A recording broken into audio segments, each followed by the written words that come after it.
And he gathered them together into a place called in the heathen Armageddon.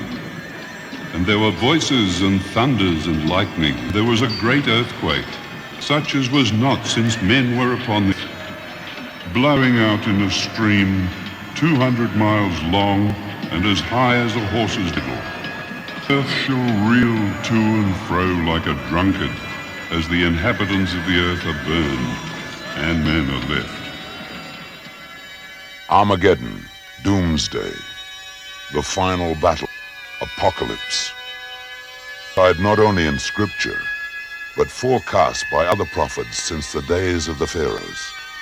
Prophets with chilling records, who call their warning decades, the centuries, and the millennia to a time that may mark the conclusion of human history. A time called the end time. Our time. Now. Saint Malachi, an Irish priest and prophet of the 12th century. In 1139, Saint Malachi accurately forecast the identity of a Catholic pope, who reigned from his time to the current Pope John Paul II, a total 110 accurate predictions. And he predicted there would be only 2 more popes. This one. Nostradamus, a French physician of the 16th century, perhaps the most important prophet of European civilization.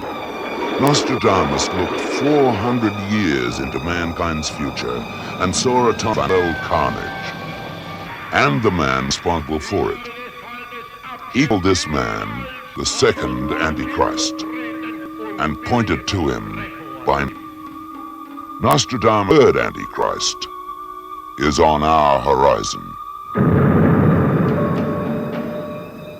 Edgar Cayce, the most famous clairvoyant and psychic healer of 20th century America.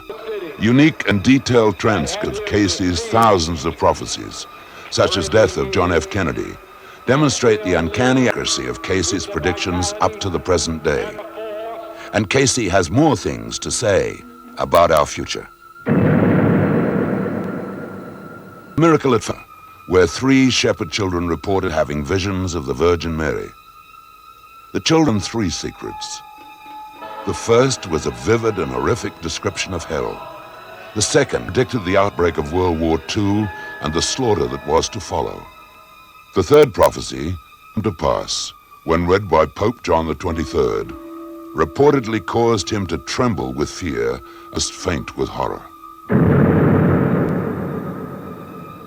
The Great Pyramid of Giza, built as a tomb 26 centuries before Christ and studied today as an evolutionary blueprint of kind.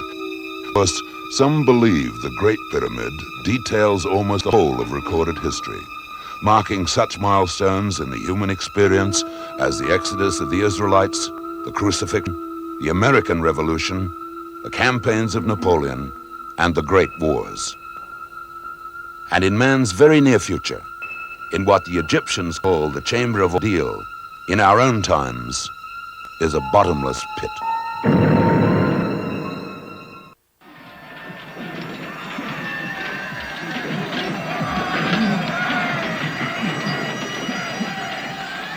Their flesh shall consume away while they stand upon their feet, and their eyes shall consume away in their holes, and their tongues shall consume away in their mouths.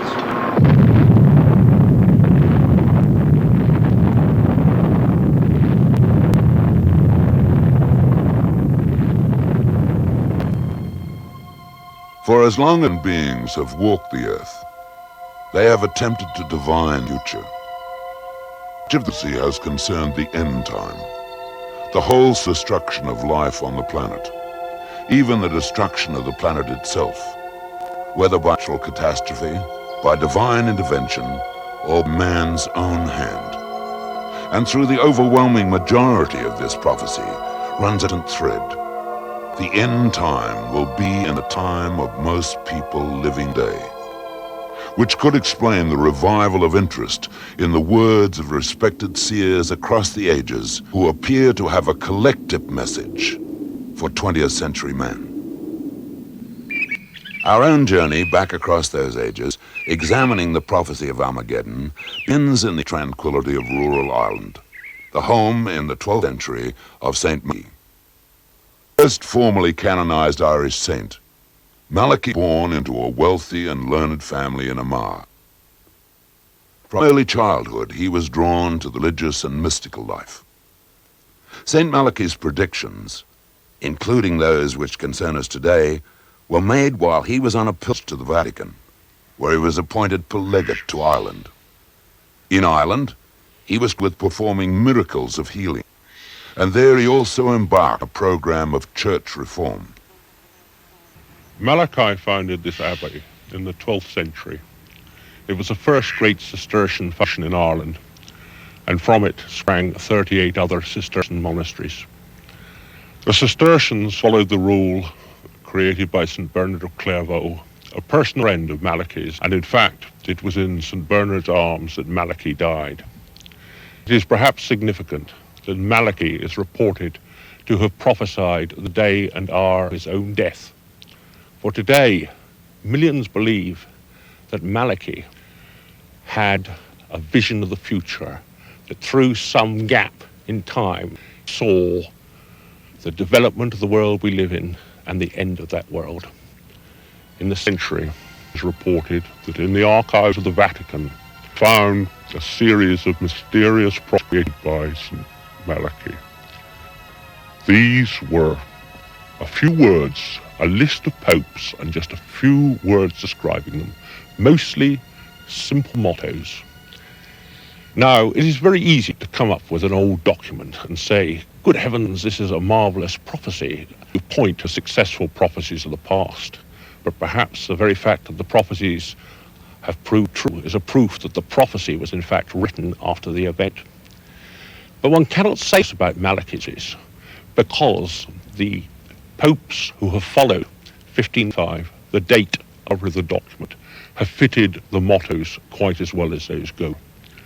For example, Benedict XIV, the motto in Malachy's list is Religio depopulata, religion depopulated, religion destroyed, some conception of hundreds, thousands, millions dying. And when did Benedict XIV reign? Well, he was elected to the chair of Peter in 1914, the very year the First World War broke out. He died in 1920 at the end of the Russian Civil War. In those 8 years, Europe knew such a slaughter as is known before, even in the 30 Years' War that turned half Central Europe into a desert. Millions died in the blood and agony of the front. Untold millions in the great slaughters of the Eastern Front. And who knows how many millions in the civil wars between whites and reds, between the Greens of Makhno, that swept Russia between the revolution of October 1917 and the establishment of Lenin's planned new paradise. But it is not only Benedict XIV of recent popes who fits this very well. The motto for the Pope John Paul I, De Medietate Lunae, roughly at the middle of the moon or the half moon. And when he came to the papal throne, commentators said it probably refers to his smile. It is rather like a lunar crescent. In fact, the motto had a much more sinister meaning. John Paul I died between one half moon and the next, one of the shortest reigning popes of the last 600 years. Sit nomen Domini benedictum. Adiutorium nostrum in nomine Domini. Benedicat vos omnipotens Deus, Pater, Filius, Spiritus Sanctus. Thank you very much. But perhaps the most remarkable of the prophecies of Malachi concerning the present century is that which gives a motto for the present Pope, John Paul II, the first non-Italian Pope for centuries, the first or almost the youngest Pope for many centuries, a matter which was prophesied, in fact, by other prophets for this coming Pope. Malachi gave to John Paul II the motto De Labore Solis, of the labour of the sun. Now this is very curious, because the present Pope is the first Pope since the early Church who has actually laboured with his hands, earned his living with his hands. For our Polish Pope slaved in the quarries run by the Nazis in occupied Poland. He struggled with pickaxes, with hammers, against the loads burdened on him by the brutal guards. The first Pope, think of that, who has worked with his hands for 1,500 years and who sweated in the sun in the Polish summer.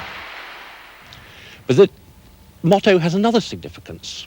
The Pope came from Krakow, the labour of the sun, and it was in Krakow that Copernicus, the great 16th century astronomer and mathematician who revolutionised man's view of the world by showing that the earth went round the sun and not as had been previously thought, the sun round the earth. Copernicus laboured for many years in Krakow, and here we have a Pope, a Polish Pope from Krakow, the labour of the sun, the very place where the labour of the sun took place.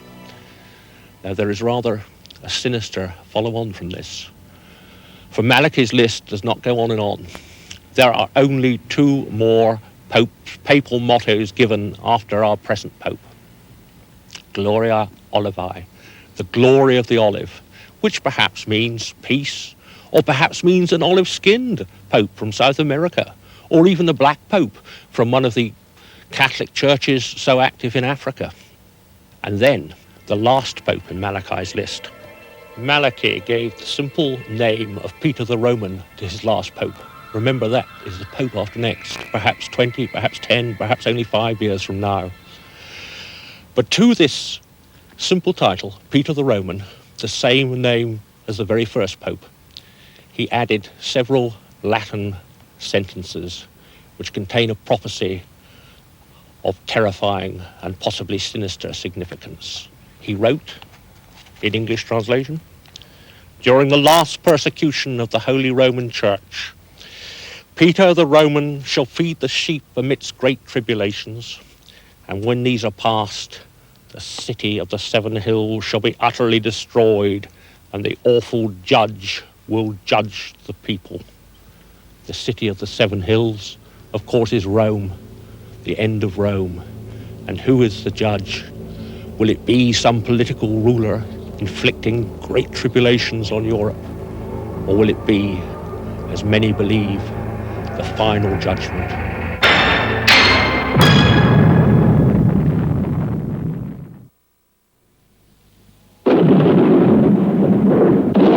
Of all apocalyptic prophecies, none is more chilling than the 3 antichrists of Nostradamus. 2 of these antichrists, Napoleon and Hitler, have already wreaked their havoc on mankind. According to the prophecies of Nostradamus, the 3rd, and by far the most terrible antichrist, walks among us now. Nostradamus was born at Saint-Rémy, France in 1503, the son of a wealthy notary public. He learned astrology from his grandfathers, both of whom claimed occasional visions of the future. As a young man, he was a medical student at the prestigious University of Montpellier when the Black Plague ravaged southern France. Nostradamus left medical school to treat victims of the epidemic, with such success that his work in arresting the plague won him national fame. In 1544, he settled in the French town of Salon, where he practiced medicine and astrology. It was in this house he was said to have caught glimpses of the future. He soon began to record these visions. Nostradamus deliberately wrote in cryptic phrases, employing anagrams, puns, and scientific jargon to obscure his meaning. It is said he considered it dangerous to give people too clear a picture of the future. It is also likely that he wisely was keen to avoid offending church authorities of the day, and thus left his predictions open to interpretation. In 1555, he published his famous work, Centuries, a book of prophecy set in verse. Author of several books on the life and prophecies of Nostradamus, Erica Cheetham. Nostradamus was indisputably one of the greatest prophets of all time. Here in this house at Salon was where his reputation really became made.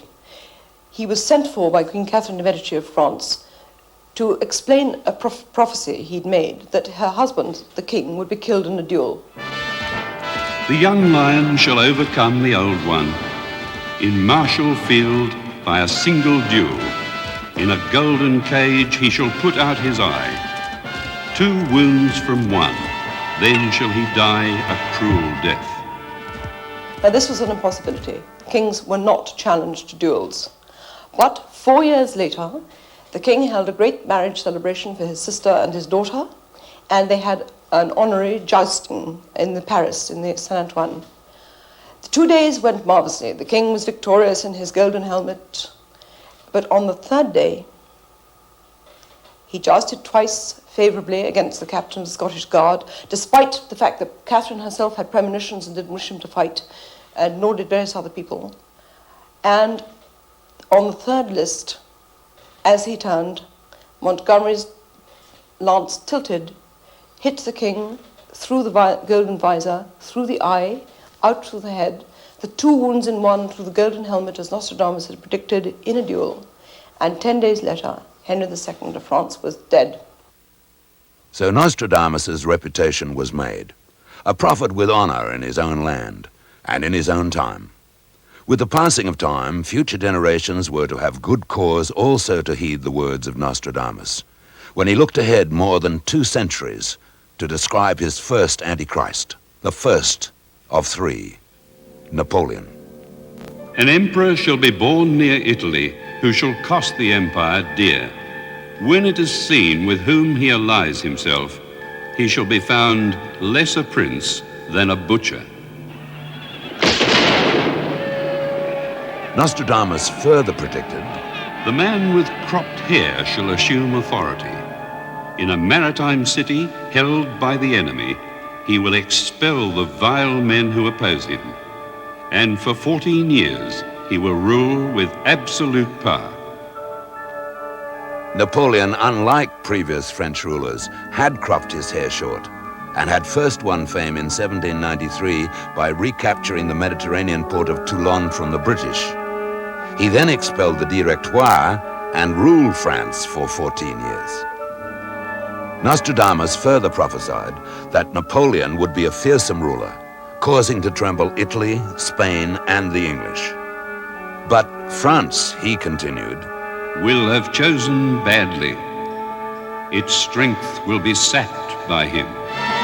and indeed the flower of French youth fell on the road to Napoleonic glory.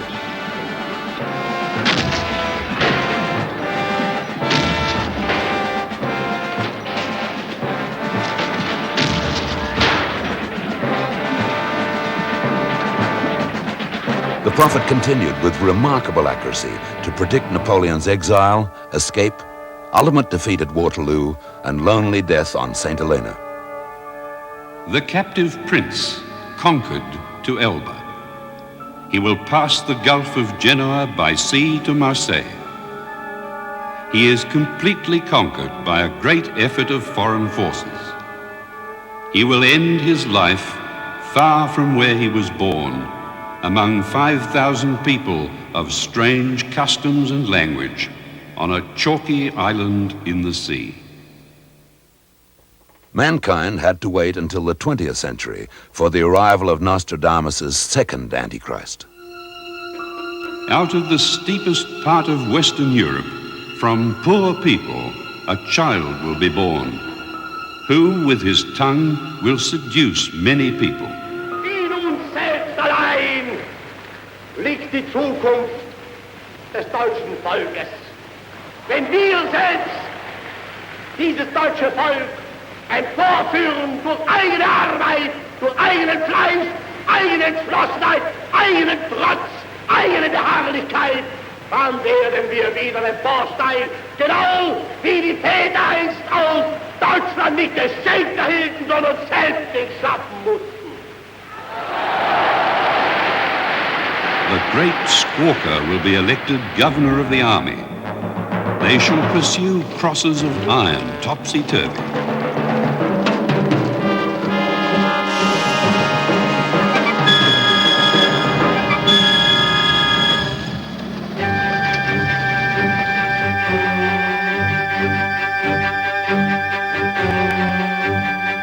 shall cause the furnace to be rebuilt. Brothers and sisters shall be slaves in various places.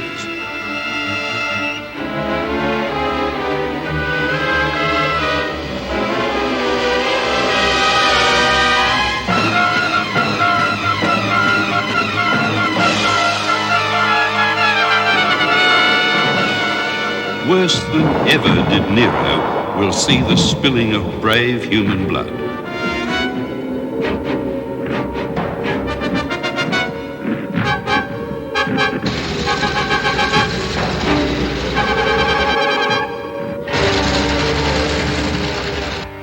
If Nostradamus is right, yet again, man will not have long to wait for the third Antichrist to make himself known.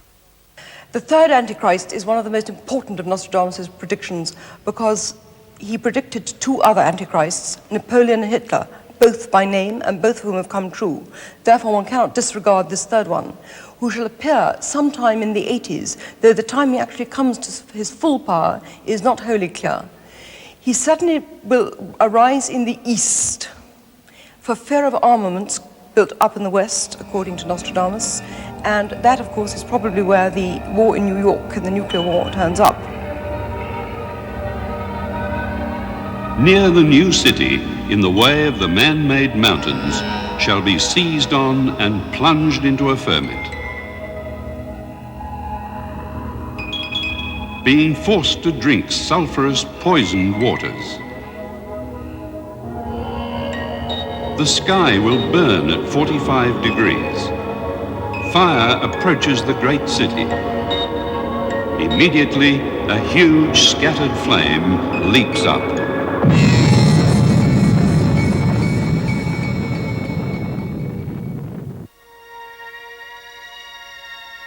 Apocalyptic prophecy is not the exclusive preserve of our distant past. One graphic warning comes from the most remarkable prophet and psychic healer of this century, Edgar Cayce, who was born in 1877 in an isolated rural community in Kentucky. During his lifetime, while in self-induced trances, Cayce diagnosed illnesses and recommended treatment for thousands of patients. And follow-up research reveals an amazing success rate. His prophecies have also proved uncomfortably accurate. Cayce grew up in Kentucky a quiet, religious, troubled, and rather backward child, a condition that must have been aggravated, if not caused, by the early discovery by friends and neighbors that he had odd powers. At first, full of self-doubt and confusion as to the use and effectiveness of his gifts, Cayce willingly submitted to grueling tests by doctors. The skepticism of the medical profession gave way very little, but Cayce himself came to believe in his powers and devoted his life to healing and to prophecy. Even in the early days, when Cayce began having his visions here in the Kentucky countryside, he reportedly did not like to make predictions. He believed in free will and did not like to influence people who might be susceptible to suggestion. Certainly his prophecies were a byproduct of his desire to help others. The reluctant prophet's grandson, Dr. Charles Cayce. Many people in the United States consider Edgar Cayce, my grandfather, to be the most carefully documented and perhaps the most accurate psychic of modern times, perhaps the most accurate ever in the United States. I think part of that is because of the careful documentation of the psychic readings that he gave. All of the 14,000 readings that he gave are in our library here at Virginia Beach and can be studied by people who are interested. The founder and a director of the Readings Research Department at the Association of Research and Enlightenment Library in Virginia, May St. Clair. To me, he was a fabulous man. That I didn't determine when I first knew him. I came to know that because I saw him meet and talk with people and help people just talking with them, to say nothing of how he helped me. Day after day, I went to him and just asked him plain, ordinary questions, and he would answer them for me. He gave me explanations for some of the problems I'd had. He told me about the relationships that I had trouble with and where they had come from. and set me on the road to an entirely different life. I would say he was among the greatest of the great. He knew so much more, he saw so much more than anybody ever knew. He was very recalcitrant. He took his time. He didn't elaborate. He didn't make big, splashing statements. He did give us some milestones, some dates for milestones to think around. I think there'll be some very drastic changes at the end of this century. Drastic.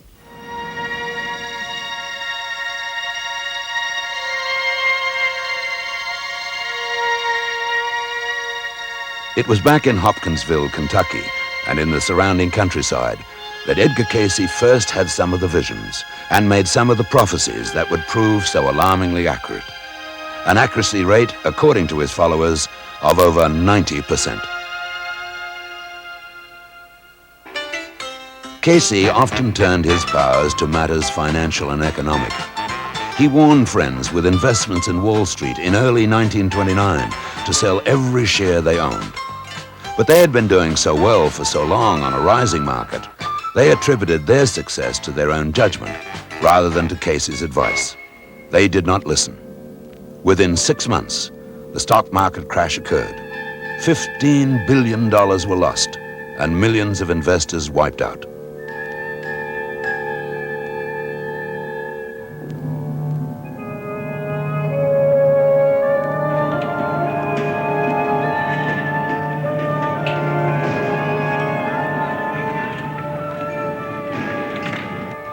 Cayce made wide-ranging predictions regarding the affairs of nations. He accurately picked the dates for the beginning and end of World War I and World War II.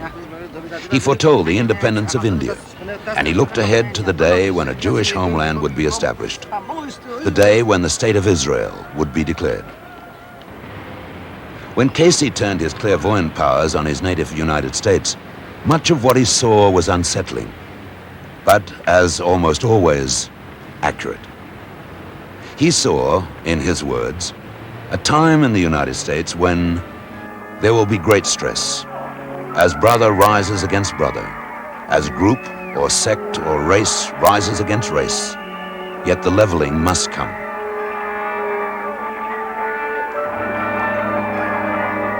And he foretold, during this time of racial unrest, of the event in Dallas, Texas, that stunned a nation and the world.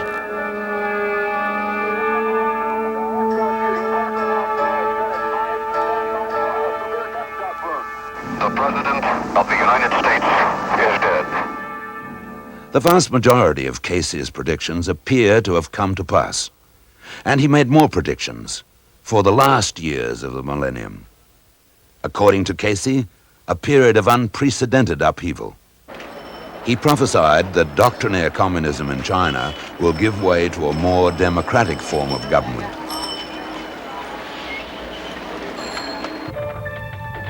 He prophesied drastic and sudden physical changes in the Earth's surface before 1998 because of shifts in the polar axis, as a result of which northern Europe will disappear below the ocean in the twinkling of an eye. Japan, he said, will be destroyed by earthquakes and volcanic eruptions.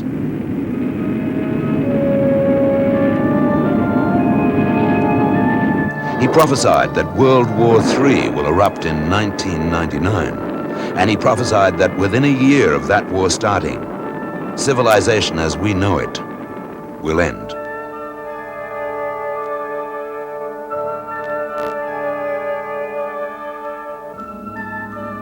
On January the 1st, 1945, Edgar Cayce made one final prediction. He predicted that his own funeral would take place in 4 days. He was correct. Mother Mary Angelica is the founder and chairman of the board of the Eternal World Television Network. Mother Angelica is also a student of the phenomenon that took place at Fatima in 1917. I think there are many people today that are looking forward to the great battle, the Armageddon. I think there is already the beginning of a battle. There is no question that the battle has begun. There is no question that there are a separation into camps. There is no question that there is in the world more and more development of satanic worship. And when we're talking about satanic worship, we're talking about two camps, very definite marks, again, two separate camps. In Our Lady of Fatima, the message is very definite. When Our Lady of Fatima appeared at the Portuguese village of Fatima in May of 1917, she could be seen and heard only by 3 shepherd children. Other observers reported seeing a bright cloud during the visits. The children described seeing a young, beautiful being in the sky. Our Lady of Fatima, who identified herself to the children as the Virgin Mary, told them she would visit again on October 13, 1917, which was to be her last visit, and at which time she said she would perform a miracle, all shall see, so that they may believe. Our Lady said that she would impart 3 secrets to the children on that day. When the appointed day arrived, upwards of 80,000 people jammed the village. The faithful were drawn by the prophecy of the miracle. A good number of non-believers were in attendance as well, including reporters from major European newspapers. The gathering was not disappointed. The reporters called it a mysterious solar occurrence. The faithful used the term, the dancing sun. When the miracle of the sun occurred, when all these thousands of people had occurred on a very rainy day, pouring rain, all with umbrellas, standing in mud, stood there, waiting for something great to happen. And suddenly, somebody said, look at the sun, and it began to dance.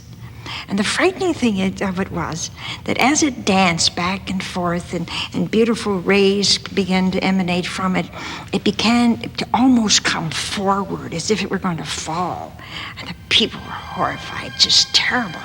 You read accounts of that, you see pictures of it, and you see these people falling on their knees, asking God for pardon, suddenly seeing themselves as they really were before God.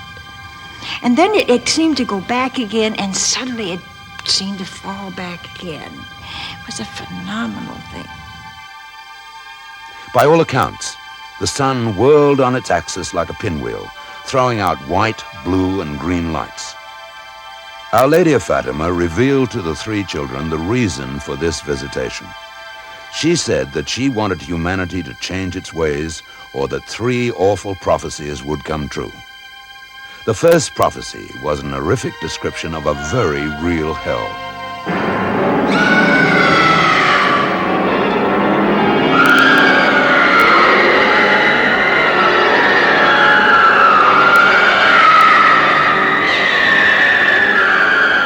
So it proved to the children and it proved to the people that this was an apparition. These apparitions from May 13th to October 13th was a warning from the Lord that we must straighten out our ways. Now, if you look at the world in 1917, and you look at it now, you begin to realize why Our Lady loved us enough to say, hey, straighten out. You're gone in the wrong direction. The second secret threatened a Second World War. The signal that the war was about to begin would be a great unknown light in the night skies, lighting up the whole of Western Europe and turning night into day. When you see the night lit up by the great unknown light, know that it is a sign that God gives you of the punishment of the world by another war, famine, and persecution of the Holy Church and of the Holy Father. The third secret of Fatima lies ahead. This third secret was entrusted to the Vatican with the instructions that it be opened in 1960. A source inside the Vatican reported that Pope John XXIII confided to a few friends he had read the third secret of Fatima, and that upon reading it, he had trembled with fear and had almost fainted with horror. There has been an alleged text of the third secret published. The Vatican refuses to either confirm or deny its authenticity. A great war will break out in the second half of the 20th century. Fire and smoke will fall from heaven. The water of the oceans will become vapors. Millions and millions of men will perish while this is going on, and those who survive will envy the dead. The unexpected will follow in every part of the world. Anxiety, pain, and misery in every country. The time is getting nearer, and the abyss is getting wider without hope. I think the times and the signs of the times indicate certainly that there is something definitely going to happen that will indicate the intervention of God in our history. I think that is inevitable. I think if we pray, we may mitigate whatever the catastrophes may be coming. But I think we could do away with it completely if enough people pray. If not, this is the thing, if not, then I think by various things, weather, earthquakes, tornadoes, hurricanes, the Lord will gradually give us signs and warnings to repent. Atop a hill overlooking the tiny mountain village of Garabandal in Spain, a small clump of pine trees. A beautiful place, but otherwise unremarkable, except for the message that would make this hill the most famous place on our planet, if the message given to 4 Spanish girls a quarter of a century ago is true. A message about a miracle soon to take place at this spot, a permanent sign for all the world to see.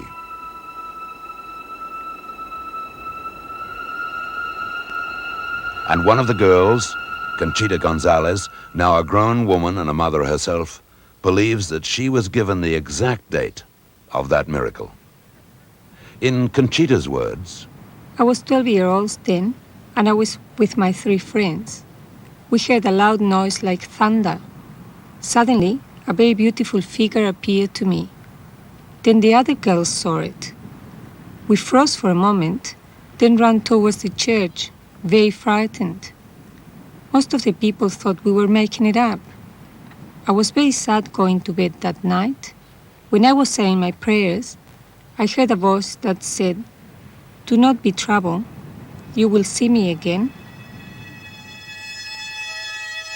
Over the next 4 years, the girls experienced many visions of the Virgin Mary as they fell into deep trances, sometimes lasting for minutes, sometimes for hours. The trances of the girls attracted much attention to the sleepy village of Garabandal. Priests and later psychologists attended the girls in their ecstasies. There were believers and non-believers, but few questioned the sincerity of the small girls.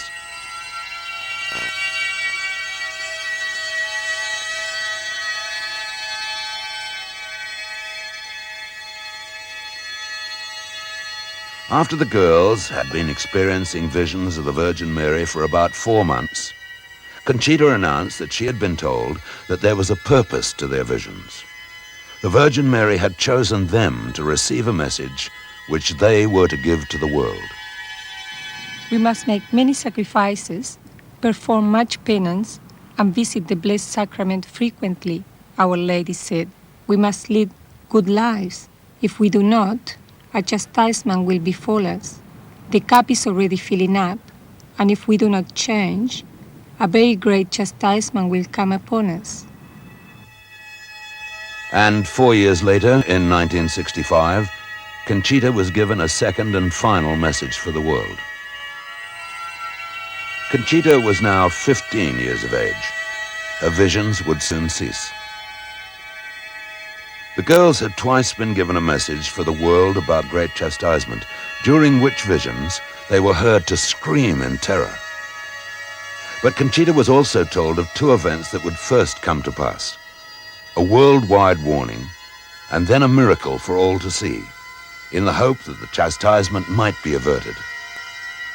On the day of the warning, everyone in the whole world will see a sign. They will find themselves all alone in the world, no matter where they are at that time, along with their consciences. The warning will be very personal. We all react differently to it. To me, I understand, it is like a preparation to see the miracle.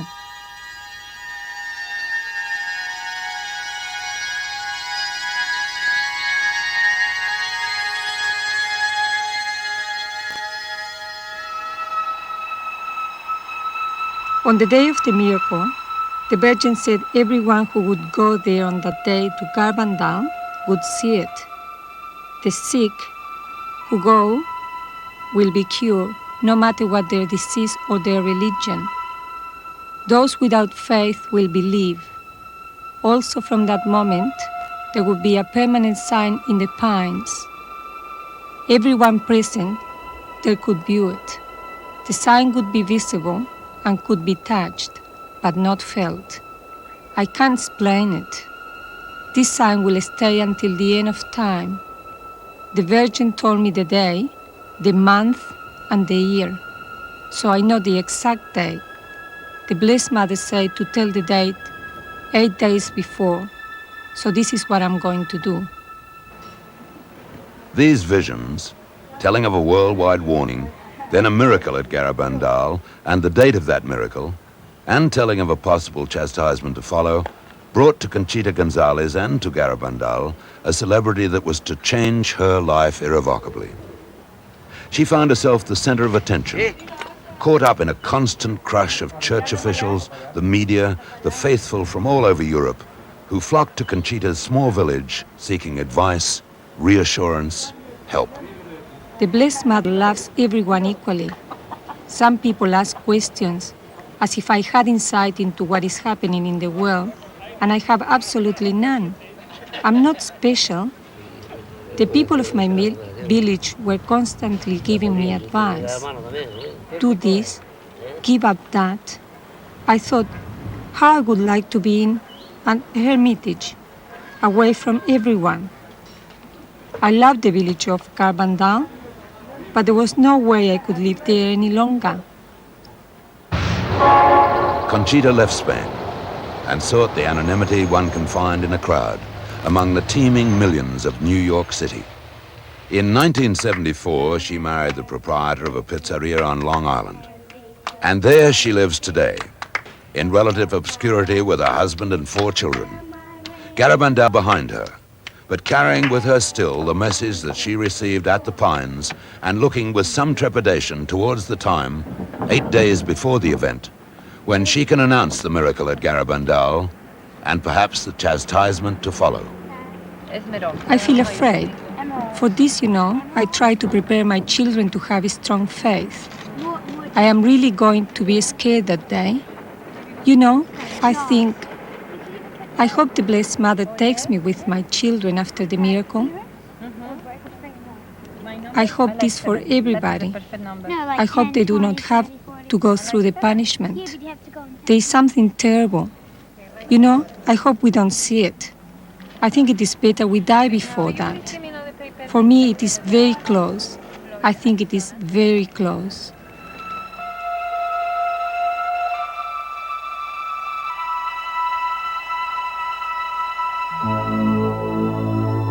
Across the Nile from Cairo, the Great Pyramid of Giza, a monument to the pharaoh Cheops, founder of the 4th dynasty of ancient Egypt, has presided mute over the shifting sands of time since the very edge of prehistory. But today there is a body of opinion that holds that this wonder of the ancient world, covering a perfectly proportioned 13 acres, is anything but mute, and in fact speaks volumes about mankind's history and about his destiny. A building so perfect in its proportions and so enormous in its dimensions that its construction should have been impossible. It is these perfect proportions that most fascinate students of the Great Pyramid. Pyramidologist Peter Le Masurier. The theory is that the Great Pyramid in some way represents the Earth, and that the passages through it represent mankind's passage through the Earth. So it's, if you like, it's the history of mankind, the present of mankind, and the future, all laid out in stone. As you come up to the original entrance, you're under this great gable, which is now exposed and was originally covered by masonry.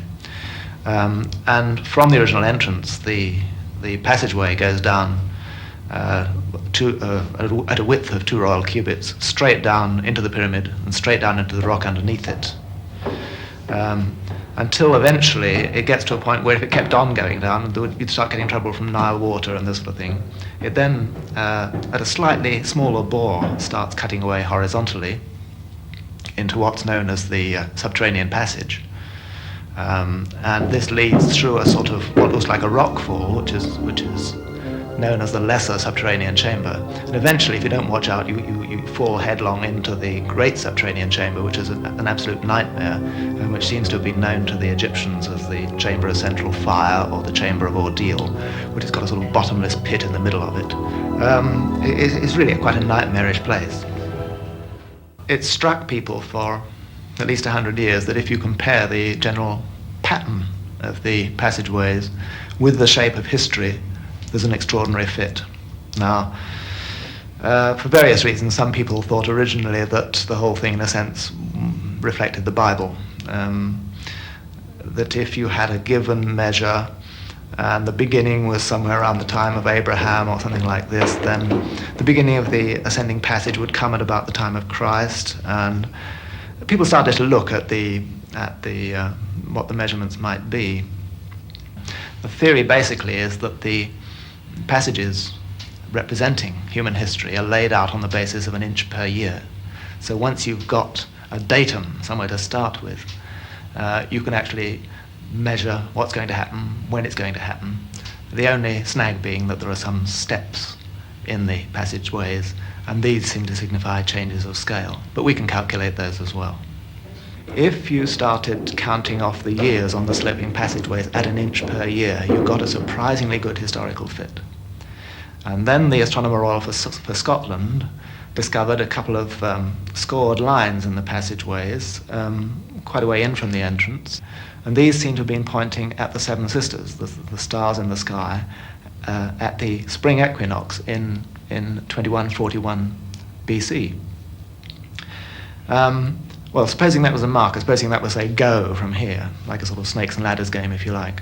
If you counted back to the original entrance from that 2141 BC, from these scored lines, you found it came in 2623 BC, which was during the reign of Khufu, or Cheops, who's supposed to have built the thing, which does sort of, it suggests you may be on the right track. If you carry on down that descending passage, where the ascending passage starts to climb, you find that that date comes out at 1453 BC, and there's a pretty good amount of evidence to suggest that's about the date of the Israelite Exodus. If you then, on the same scale, carry on up the ascending passage, just ignoring those granite blocks for the moment, you get to a point where the roof suddenly shoots up into the Grand Gallery. Now that comes on our present Gregorian calendar, 1st of April, 33 AD, which seems to be a jolly good date for the crucifixion. If you carry on up the Grand Gallery from there, you find that the roof comes back down and you get to the north wall of the Grand Gallery in June of 1914, and that seems to be pretty significant too, which does seem to suggest that the King's Chamber complex at the top does cover our own age in some way. The same sort of thing happens in the subterranean passages too. Where you tumble into the subterranean passage is once again the summer of 1914. So that the chamber of central fire, the chamber of ordeal, which is what the Egyptians apparently call the subterranean chamber, is our own times, and in the middle of it is a sort of bottomless pit. The period of revolutions, the American Revolution, all the European revolutions of 1848, Napoleon's campaigns and the wars and so on, these seem to be marked in the subterranean chamber. What you actually get at that particular point is a kind of roof fall, as if the roof has fallen in, so to speak. But it's been deliberately cut in that way, as though to suggest that something was happening to the old order. And in the subterranean chamber, for example, you have what looks like a forecast of a slump round about the 1970s, a further one at the beginning of the 1980s, both of which we've had. And then round about 2004, suddenly the floor drops away under your feet. Well, in 1999, there seems to be this indication in the upper passageways of a totally new spiritual order, if you like. Kingdom of heaven, you might think of it in those terms.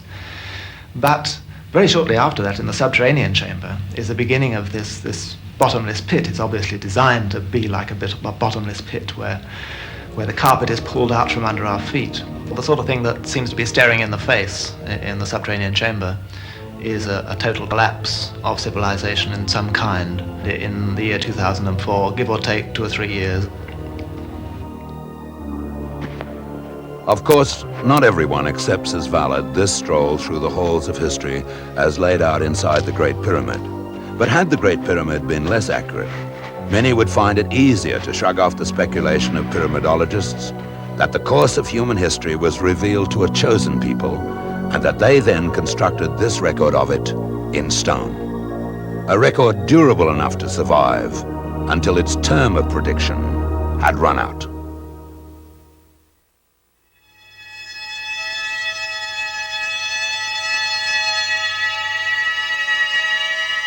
For the Lord himself shall descend from heaven with a shout, with the voice of the archangel, and with the trumpet of God.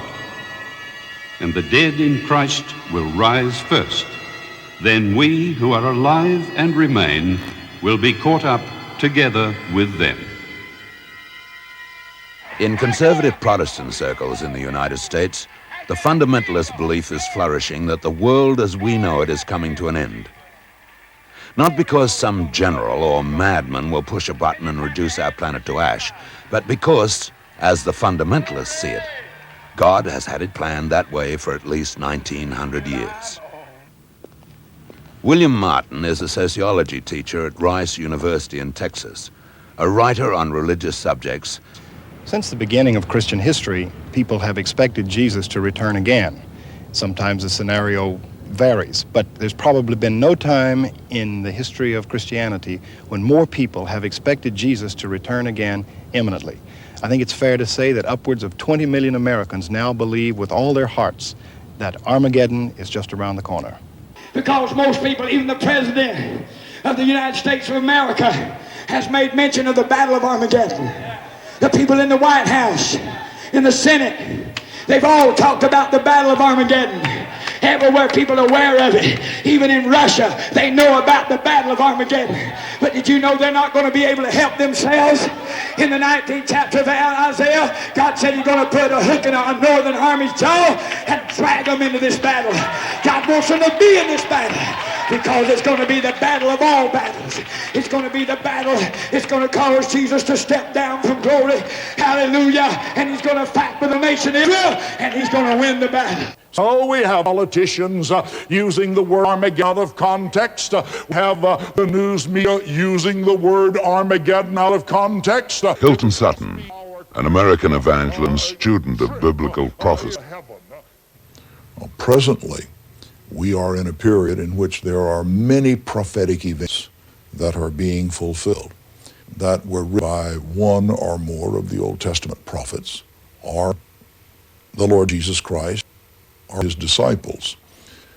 We have an excellent track record of prophecy in the scriptures being fulfilled with absolute accuracy and to minute details. The Battle of Armageddon will occur, pointed out, in the valley of Megiddo and the plains of the valley of Jezreel, which really stretch from the Alps of the city of Jerusalem to the city of Haifa, quite a large area in Israel. There, the armies of the Antichrist, 10 of them, plus the huge Oriental army that will have come in from the, will have merged together. It is occurring in the final month of that 7-week identifiabilization. Of course, it occurs on the final day. The scene is a dreadful one.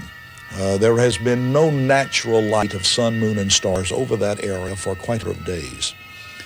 Plagues have been released, and that have put boils on the bodies of the men involved. There has been no water to drink in that area. All source water will have become blood. If one quenches his thirst or mops fevered brow. He must do it with blood.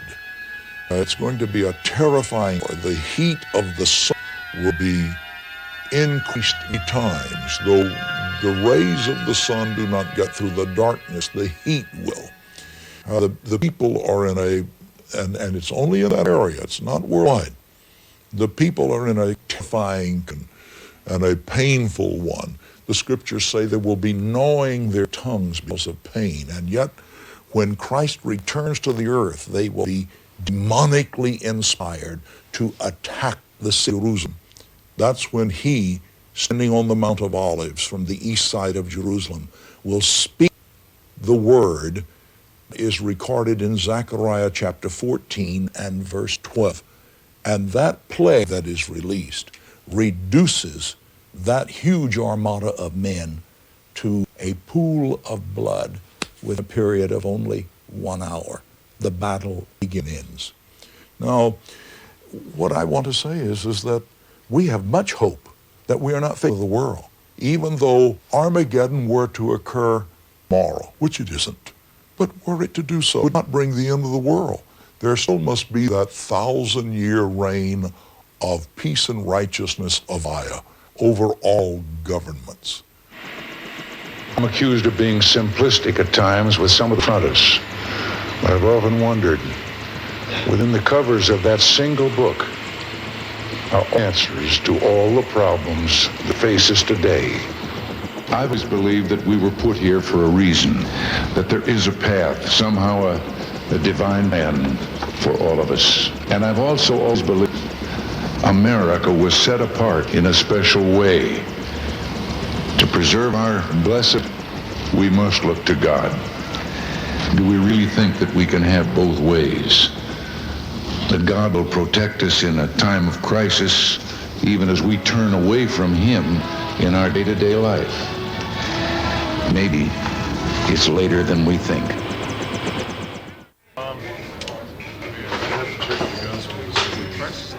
While fundamentalists prepare spiritual Armageddon, there is a growing number of individuals putting in their own way for the collapse of civilization that they are convinced lies just around the corner. The B&B gun shop in Los Angeles, California, are armorers to the survivalist. Ace Barron. Survivalist battered weapons includes many things that you see on the wall here beside me. We've got a great variety of semi-automatic, bolt-action, lever-action rifles and things of nature. The more popular calibers in this country rely on things like your .22-250, your small varmint calibers, but your survivalists tend to go with police and military, things of the nature of the .308 or .762 NATO, the smaller .223 or 5.56, and then your handgun cartridges, .22, .357, .45, 9mm, things along that line. Kick left, so you have a shot capability for home protection. It doesn't have a safety on the outside, which is great. Because especially with women, you don't want to be with a safety. Right. You don't want to sit there and guess if it's on there. The purpose of these weapons, the reason he's buying specifically these cartridges and these calibers they've been proven that for use against people, obviously. They look at it in the sense that you get ammo in a post-Holocaust situation, post-nuclear war, whatever it might be, domestic, anything. They want to be able to get ammunition and spare parts and things like this. And quite frankly, your police and military use the same thing, and they have also weapons, the ammunition, spare parts, everything they would need to make these weapons functional. And then you're going to run into situations, black market, whatever that amounts to. In a post-war situation, the survivalists know this. They will come up with the ammunition, the weapons, the parts, whatever they need, because their ultimate goal is to survive. Far from the world cities, at places like tall, remote forests of Oregon, hopes have banded together with that same aim in mind. Okay. Survival. All right. Keep going. This stuff is ridiculous. Just a second. Okay, just at me. Can we get the dog in the picture? Yes, if we can. Finish, thank you very much. Okay. Thank you. Sorry about the day. Put it all away. Before the guests get scared. With many survivalist groups, the emphasis of this stronghold in America's Northwest is on self-defense. Self-reliance for the time in the wake of apocalypse, when food supplies will have been out, all services will have ceased to exist, anarchy will prevail, and the only people with a chance of survival will be those who equip themselves with food, with seed, with livestock, with building materials, with everything necessary to claw their way back from the Stone Age.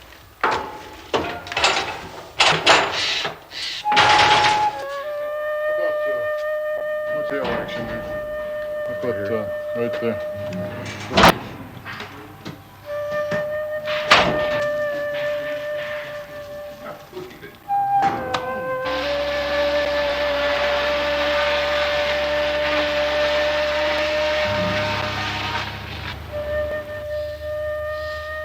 Tall timber owner and survivalist Roy Masters.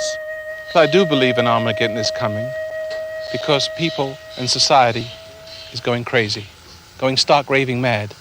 Every answer the politicians, the psychiatrists, the religious people pose for us, the more problems they create.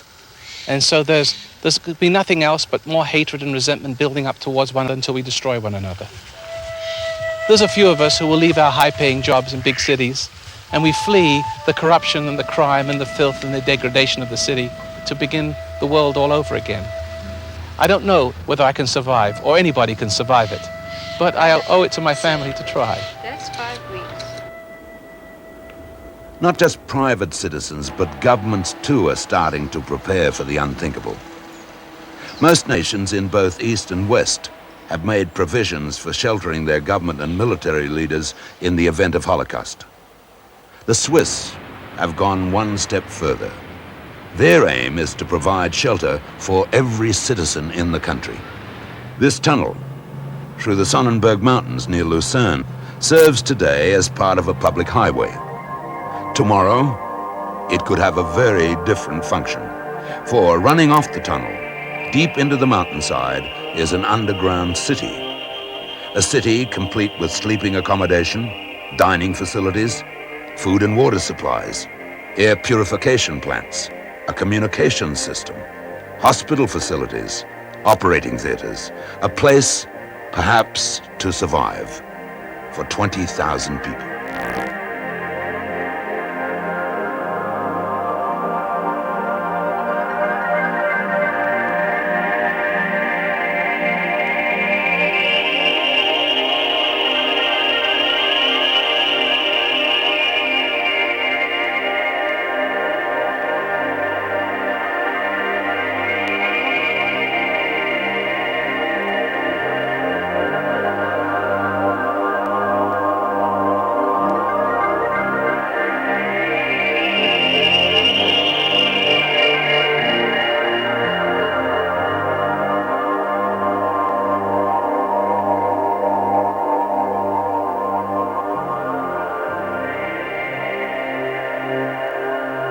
That they would survive, at least briefly, is probable. What they would find when they emerged from their concrete cocoon, whether they would be glad they survived, is debatable.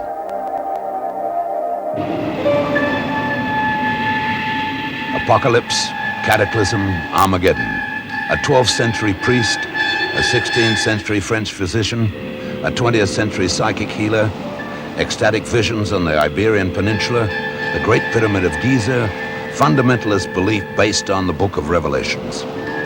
All these vehicles of prophecy have two things in common.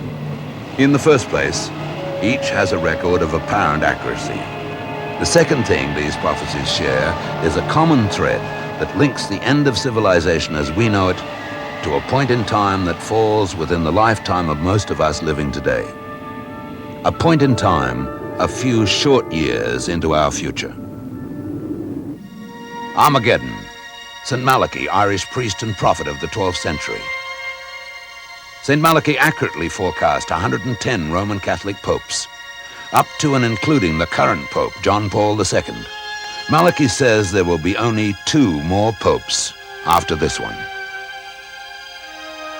Armageddon, Nostradamus, respected prophet and physician of 16th century France, Amongst hundreds of accurate predictions, Nostradamus foretold of the impact on civilization of 3 antichrists, the first 2 being Napoleon and Hitler.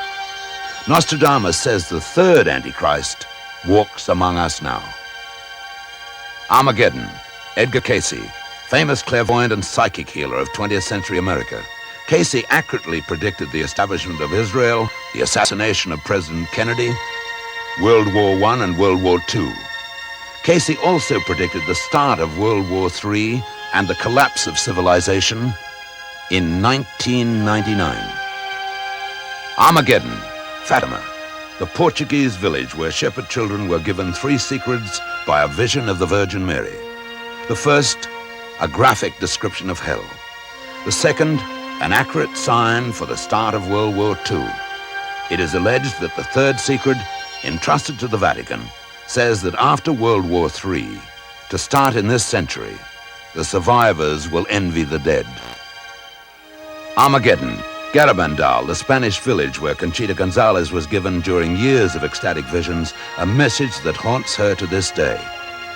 A message for mankind about a terrible chastisement that has Conchita fearing for her children, and she believes she knows the date of that chastisement. And it is in her lifetime. Armageddon, the Great Pyramid of Giza, built 4,500 years ago and studied as a blueprint for history. Many believe the Great Pyramid accurately predicted the dates of the crucifixion of Christ, the campaigns of Napoleon, World War I, World War II, and World War III, about the year 2000, when mankind will fall into a bottomless pit. Is it coincidence that all these prophecies link Armageddon in time with the turn of our century? Possibly, but there is a further coincidence.